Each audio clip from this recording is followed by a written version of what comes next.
बेबाक अंदाज में असेंबली में भी बात करते हैं। अगर कोई दहशतगर्द मारा जाता है, पकड़ा जाता है, उसके पास बंदूक कहाँ के निकलते हैं, उनके पास किस चीज़ के लिए कहाँ से फंडिंग हो रही है? बताइए, अगर कोई कह रहा है मैं जंग लड़ रहा हूँ हुकूमत पाकिस्तान से या रियासत पाकिस्तान से, तो इतना सारा पैसा कहाँ से आ रहा है? जिस हिसाब का मुझे एक सरफराज बुख्ती साहब जो लगते हैं ना, वो मुझे नहीं लगता कि हिदायत कहीं से लेते हों, बल्कि हिदायत देते हैं। आप मुझे बताएं, आप कहते हैं ईरान से पेट्रोल नहीं मंगवाओ, ये आप पूरा करके कैसे देंगे?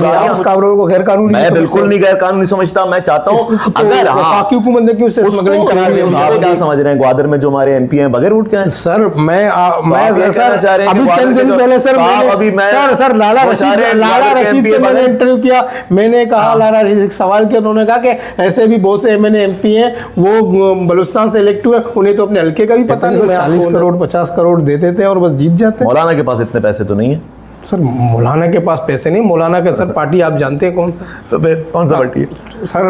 चले आप बता दें सर, मैं आपकी ज़बानी सुन लेता हूं। लोग तो हमें बदनाम करके बैठे हों कि हमारा जो ग्वादर एरिया है पूरा जी, उसको टैक्स एग्जम्पशन दिया जाए, उसको टैक्स फ्री कर दिया जाए। ट्रालरों का जो मामला है, आपने बात तो की है कि उसको हम हल करेंगे। ये बेसिकली चोर हैं, इनका मैं कहता हूँ हुकूमत को बहुत ज़्यादा मेहनत करने की ज़रूरत है।